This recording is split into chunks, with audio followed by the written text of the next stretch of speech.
Moving on, now I would like to invite our Toastmaster, Dr. Jebamalai, President of Chakshumathi Toastmasters, to inaugurate the Chakshumathi Inclusive Toastmasters officially.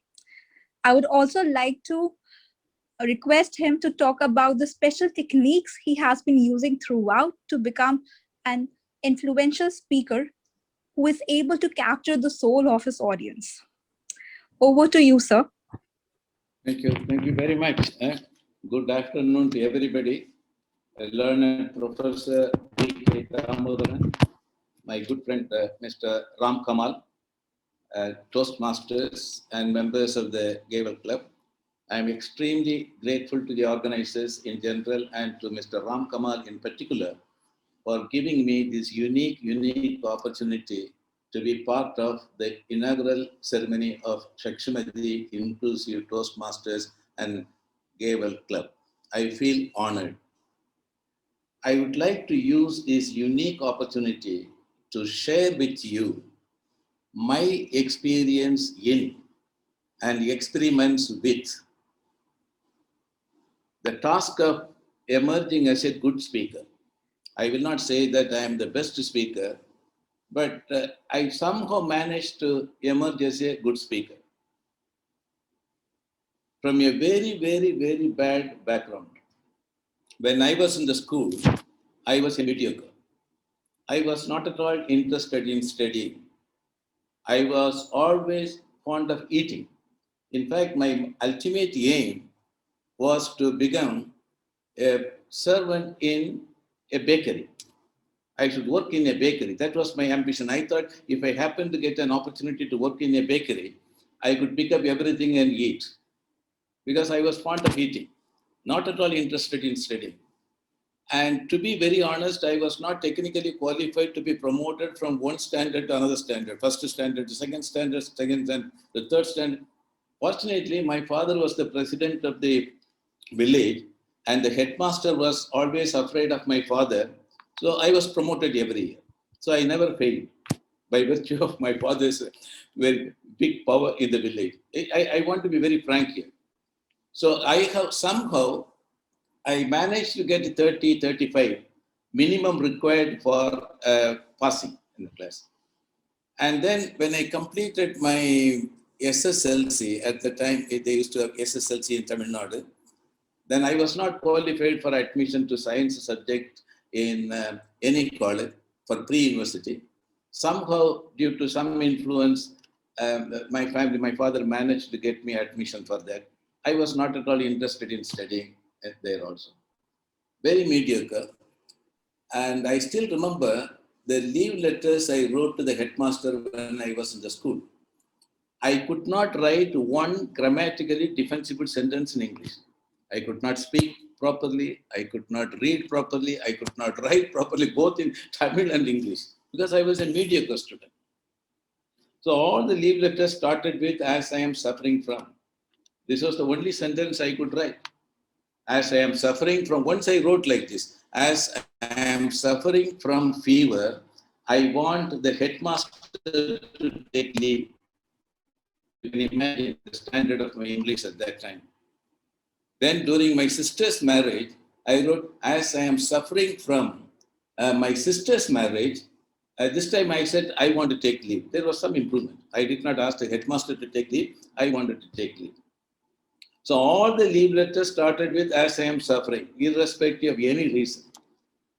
And then when I was doing my pre-university, during the chemistry examination, in the hall, there's a big hall, Lebo Auditorium in St. Xavier's College in Palayamada. When the question paper was distributed, all my classmates who received the question paper, they were looking at each other, breaking their head. Some of them were tearing the question paper into pieces. I was the only cool character. I didn't know what was going on there. There was a big pandemonium in the class, in the hall. I was the only cool character, started writing the answer, having received the question paper. So after the exam, when we were climbing the steps down, I asked my classmates, I told them, when the question paper was distributed, you were all in a perplexed mood. And what happened? They said, you don't know what happened. I don't know what happened, I said. They said 80% of the questions were out of syllabus. I didn't know even the syllabus. Since 80% of the questions were out of syllabus, the Board of Examiners gave 40% moderation. So everybody got 40%. The minimum required was 35%. Everybody passed. I also passed. Even with the 40% moderation, I managed to get only third class in pre-university. So I was not technically qualified for admission to science subjects. So when I applied for admission to zoology, the then principal, Father Antony Swami, told me, "You are a stupid guy, good for nothing, and I should not. I already wasted a seat in pre-university. Had I given it to somebody, that guy would have gone to the medical college. Now you are not qualified for. There is a subject called refugee subject. Those who could not get admission for any other subject were dumped there. That is economics." He said, "I have already admitted 19 refugees there. You are admitted for this course, go and sit there." Okay, I went there. There were 19 refugees, but all of them became great men. One guy became member of parliament, another one became managing director of Taj Coromandel. They all emerged as men of a very high caliber. So even during the first year of my doing BA economics, I was not. Somehow I was attracted by great speakers. My own classmate, Mr. Valamburi John, who became member of Rajya Sabha, he was the most powerful speaker in the college. And he was my classmate and in the hostel roommate. And I used to observe me. I was very unhappy that I was not Valamburi John. So he could mesmerize everybody, and when he speaks, whenever he spoke. So Mr. Kobal Sami, the famous politician in Tamil Nadu, he was our senior. There was always a competition between Valamburajan and Kobal Sami. But every time Valamburajan won. Then I used to analyze why I am not able to articulate, I am not able to even speak one grammatically defensible sentence in English, but Valamburajan is able to do that. I used to see his style of functioning. And what used to, on all Saturdays, the hostel warden used to allow us to go for the matinee show in the nearby theatres. And whenever I went for the match, Valamburajan used to tell me, when you on the way to the theatre, you get off at the railway station, then there are two papers you have to buy. One is Current and Blitz. In those terms, those papers were very popular. And I used to buy, and after seeing the cinema, I used to go back and give it to him. He used to read it very loudly, read out the words very loudly, practicing. He was doing his homework. Then I thought, why can't I should also try to do the same. Then one day, for an exam, Elements of Commerce, I started spending 2 hours reading Moore Market Bazaar notebook. So after 1 week, when the college professor, Kanaka Sabapati, when he distributed the paper, I stood first in the class. I just spent 2 hours reading ordinary notebook in a Bazaar notebook on Elements of Commerce. And I stood first in the class. I got 46 out of 50. Then even the professor could not believe, and he asked me whether I copied. I said I did not copy. Then I came back to the room, reflected on that episode, spending 2 hours reading an ordinary book on Elements of Commerce. I could score. I realized two things in my life. I thought whatever is prescribed for me in the syllabus is definitely within my capability. That one I realized. That was a turning point in my life. 2 things I realized. Whatever is prescribed for me, whatever I am supposed to do is definitely within my capability. Number 2, all that I need to do is to spend time. So this is not rocket science. I told myself, I'm going to do this tomorrow onwards. So the next day onwards, I looked like a totally different student. The priest used to tell me, there is something positive in you. You are not the same Jebamalai. You are different. You have changed a lot.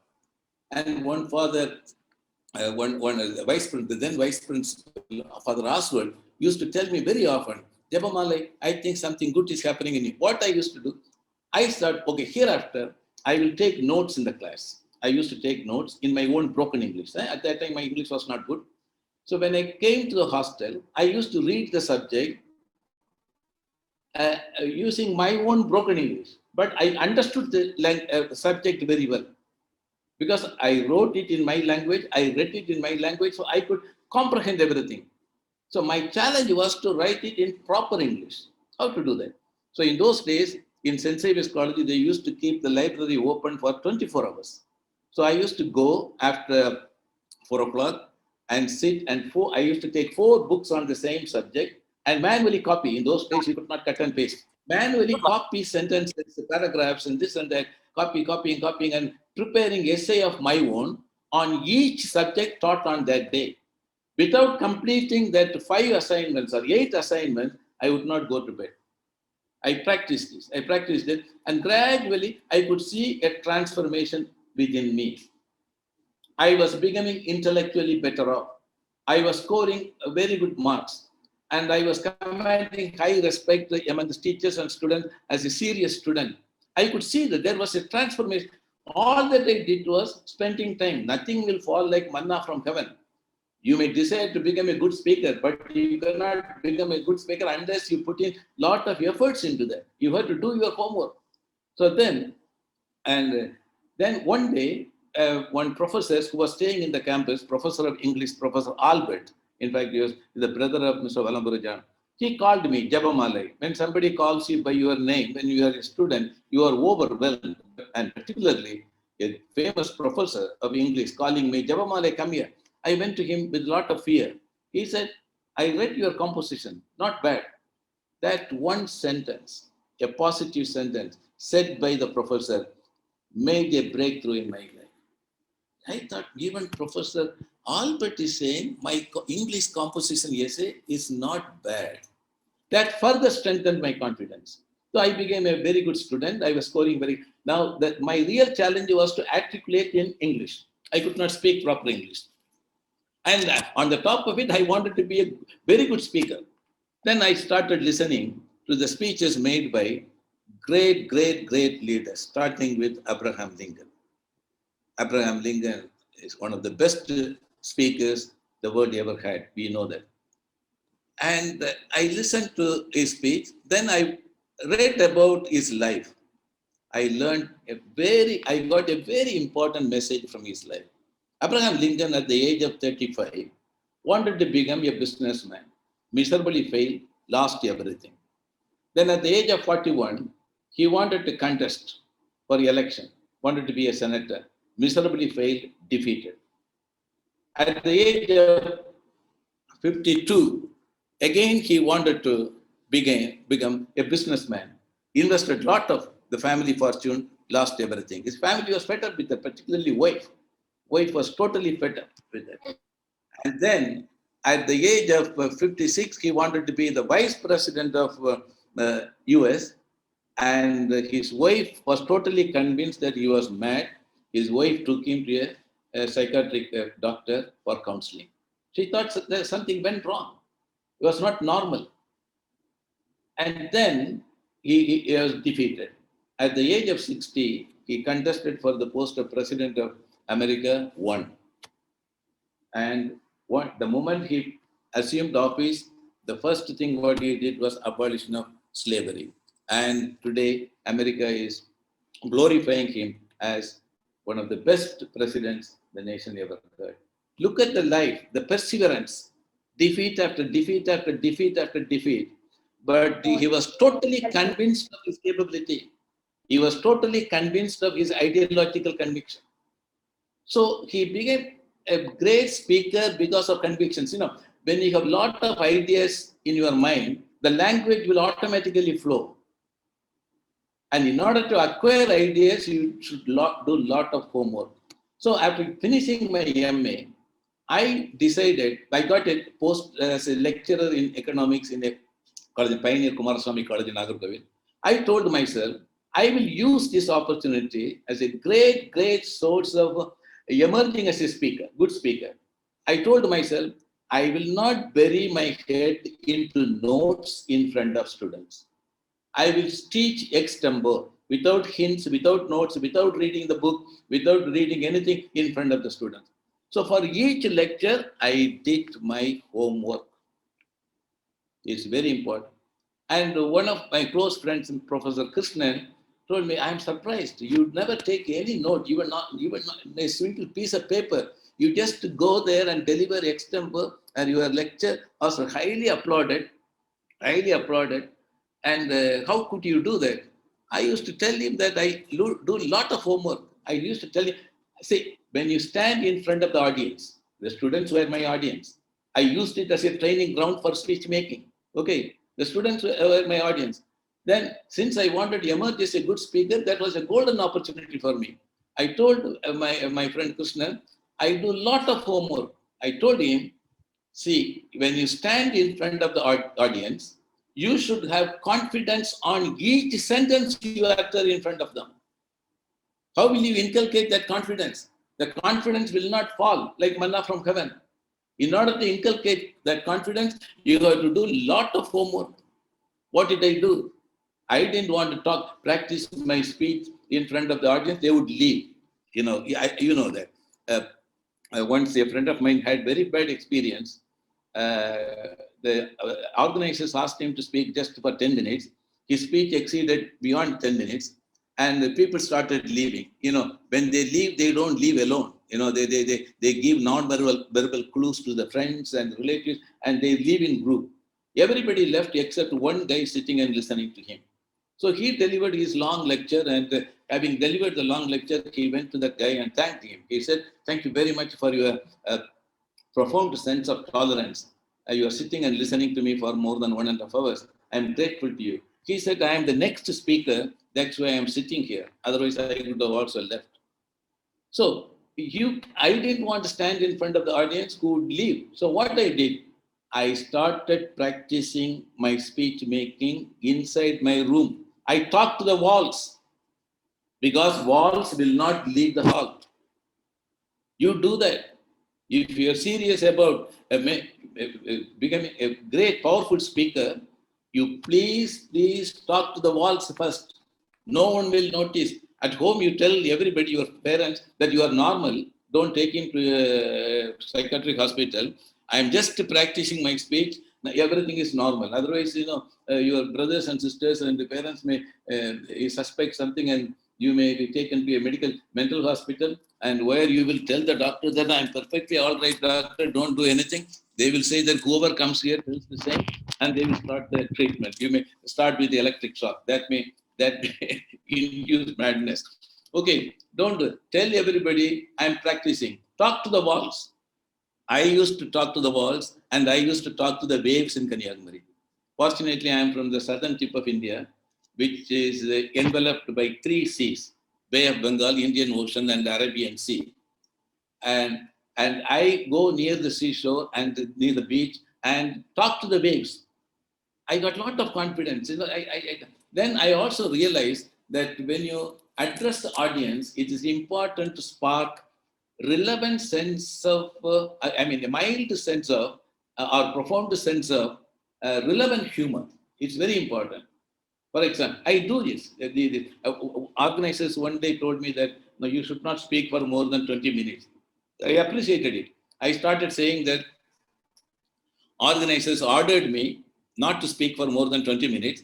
I would like to respect that because it's very important. Then I said, once a friend of mine was asked to speak only for 20 minutes. He exceeded the limit. It happened in the US. One guy sitting in the front row was totally agitated, and he just picked up his gun from his coat pocket, and holding the gun in his hand, he was going around the hall. And then the speaker stopped speaking. He said, during the course of my speech, you are just holding a gun in your hand and going around the hall. What are you trying to do? He said, you continue, you go ahead. I am looking for the guy who invited you.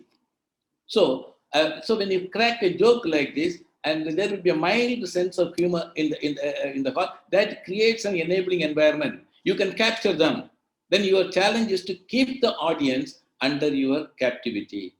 You can keep the audience under your captivity only by perfect sequencing of thoughts.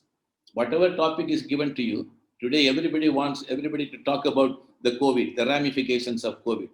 And then if you want to give a lecture on that, you just pick up case studies of best practice, practiced by countries like Taiwan province of China, Singapore is another one, Australia now is doing very well. Case studies and present the case studies, everybody will be attracted by that. See, in Taiwan province of China, the total population is to the tune of 24 million. And they did extremely well. And it is located very near to China, the mainland. You may not believe, only 7 people were affected by COVID and 4 guys died. And business as usual from day one. What is the reason? They learned a lot from SARS. When SARS came 14 years ago, they said, oh, similar virus may surface, we should be well prepared. And it was 14 years of preparedness. The preparedness enabled, and they use everything, even the technological marvels to monitor. When someone goes to the railway station, uses the electronic card and to get into the compartment, and the moment you punch that card informs the Ministry of Health whether that guy is suffering from COVID or not. How could they do that? 24 million, out of 24 million, only 7 were affected. So pick up case studies of this type. So sometimes you may get an opportunity to talk about the technological marvels, the disruptive technologies. Now they are creating an environment called creative destruction. What is relevant today will not be relevant tomorrow. This is what is called creative destruction. And the creative destruction is actually underpinned by disruptive technologies. Disruptive technologies are advanced digital manufacturing system, augmented reality, additive manufacturing, artificial intelligence, big data management, cloud computing, and then 3D printers, bio 3D printers, Internet of Things, Internet of Services, and now they even talk about mindset. MindNet.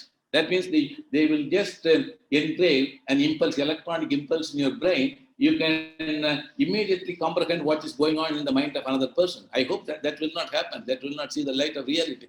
Now, the minimum is to know, when you get an invitation to talk about the technological marvels of today, and unless you reflect on it, you collect enough. I am an economist. I am not a technology. I am not an engineer. But I can easily do some homework, collect information, and say, always tell yourself, I am going to tell these people something what they never heard of. That will enable you emerge as a very attractive speaker. Sometimes when you listen to somebody for 30 minutes, there is nothing which you don't know. Sometimes when you go and deliver a lecture with the inflated hope, I am well prepared for this, and the response may be very subdued. Don't be in a depressed, oppressed, suppressed state of affairs. On your part, you did very well. You did your homework and you are totally convinced, you delivered, and maybe you are addressing the wrong audience. It's not your mistake. And you should immediately come out of that. Sometimes it happens. You go and deliver, you spend a lot of time preparing for the speech and go and deliver that. And you should not be intimidated by anything. This is what I'm trying to do. You should not be intimidated by anything. You are totally convinced of your performance. You are totally convinced of your thoughts, what you were trying to disseminate. And if the response is very subdued, not proportionate to the degree of your performance, you should not be carried away by that one. You should overcome. You are overcome that and get ready for the next speech. This is how you have to practice it. Now, I told you my background, a mediocre who could not write one sentence in English, grammatically defensible sentence in English. And now eventually in the UN, it is with the profound sense of humility, I would like to tell you that, I am accepted as one of the best speakers in the UN. If you want to listen to my speech, please key into YouTube, type my family name, Vinanchiarachi. Vinanchiarachi is my family name. And I would request you to listen to my last farewell speech. That was the last speech I delivered in the UN. Actually, it was for 45 minutes, but you will enjoy it. It's full of humor, full of jokes, relevant jokes. And also, of course, some key messages also, was given. For example, when I tried to get into the UN, when I landed in Vienna, I told my wife, let us go out for, I saw this huge complex. I asked her, what is this building? She said, Uno City. Uno City in German, UN city is called Uno City. I misunderstood that. Oh, this is university. She said, no, it is not university. Uno City means UN city. Then I thought, okay, this is the place where should I work. The next day, I went to the checkpoint one to tell the security guard that I want to look at the notice board to see whether there is any vacancy befitting my background. He said, notice board is for the staff members, it's not for visitors. If you want to step into this campus, you should know somebody inside, and that guy should sign you in. I was upset. Then I told him staff members are already employed. And then the British security guard started ridiculing me in his own very strong British accent. He said, yes, you are right. You are absolutely right. I will tell them. I will tell them to fix up the board somewhere here. Then you can see. One day they may fix it here and then you can come to this. He ridiculed me, humiliated me. But I was not intimidated by that. I told myself, I will be working in this organization. I will step into this. I will get a job here. And one day this guy will salute me. And that happened. That happened. One day he entered my room and he said, good morning, sir. Mission accomplished. And he was saying something about the changing furnitures and this and that. And I thought, I got a nice flashback, the way he insulted me at checkpoint one. So don't allow anybody to intimidate me. As I rightly said, you should believe in your own capability. Whatever you are supposed to do is definitely within your capability. And in order to translate your thoughts into deeds and in order to achieve the target, you should work very hard. Perseverance is very, very important. Spend time on it. Let me go back to the same words. Spend time on what you intend to achieve. It cannot go wrong. I wish you all the best in your endeavor to emerge as great speakers. If I could emerge as a great speaker, I'm sure you all can emerge as best speakers. Thank you. That was brilliant. So in a nutshell, what our famous doctor wanted to tell us was, करत करत अभ्यास के जड़मती हो सुजान रसरी आवत जावते सिल पर परत Nisar. It's one of the most famous Hindi doha. The man whom we just heard and who was kind enough to give us a sneak peek into his life was Dr. Jebamalai, a celebrated sustainable development expert with over 30 years of experience in the United Nations Industrial Development Organization, Vienna, Austria, where he served in various capacities and eventually retired as the principal advisor to the Director General of UNITO. He has to his credit several degrees with distinctions. He has authored several journal articles, books, and reports highlighting the changing patterns of sustainable development with a focus on economic efficiency, ecological compliance, and social inclusion. His recent books includes Myths and Realities of East Asian Model of Development, India's Time, Rethinking Development Realities, Intervene to Industrialize, and The Poverty of Economic Thinking and Ethics in Politics. A book on his personal life, penned by him, is titled In the Name of Joy and Sorrow. His forthcoming books, co-authored by him, include Positioning Africa in the Context of the New Industrial Revolution and the Resilience of Indian Economy and the Great Reset. He is the Toastmaster, which is very evident. He's also now a resident in the southern tip of India, Kanyakumari. No wonder, sir, your thoughts were as deep as the oceans. And it was a pleasure listening to you and knowing about you firsthand. Thank you so much. So the last speech by Destiny marks the end of our session. I would like to invite Ram, sir, to give a beautiful conclusion to this beautiful session. Okay, I don't think I will be able to do a beautiful conclusion because the person who can do a beautiful conclusion is our President, Toastmaster Dr. Jebamalai Vinanchiarachi. Let me request him to do his overall impression. Okay, thank you very much. Having listened to all these wonderful speeches, I am speechless. In the near future, we are all going to work with three things that is called Industry 5.0. We all will be conditioned to work with smart machine, robots, and artificial intelligence. This is going to happen in the very near future. These technological marvels will complement the efforts of our emerging speakers. I tell you, once they start working with these technological marvels, they will not be disabled persons, they will be differently abled persons, capable of performing much better than others. And with these technological marvels, they will make a big difference. My best wishes are always with them.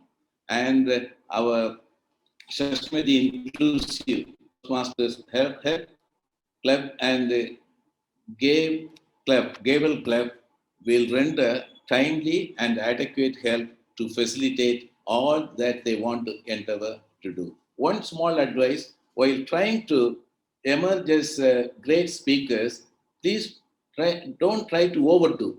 I was overdoing.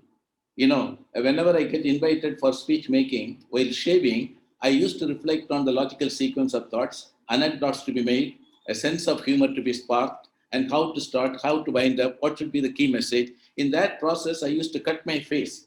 I was cutting my face very frequently. Then I told my friend, this is what is happening. And he told me, hereafter, why can't you concentrate on your face and cut your speech? And you also follow that. Okay, thank you. Thank you, sir. Excellent, excellent, excellent, excellent. Okay, guys, I'm very proud of all the speakers today. We had a wonderful first day of Chakshumathi Inclusive Toastmasters and Gavel Club. Being a member of this club, I know, as Andre Agassi's coach said, you will be stars in the coming years. We'll have our next section on 20th of this month, the third Sunday. So I wish to see you all on the next third Sunday, the same Zoom link. So before we wind up, I want to say thanks to Chakshumathi's great supporters, Bookshare International Accessible Library, and the IndieKI organization from Bangalore.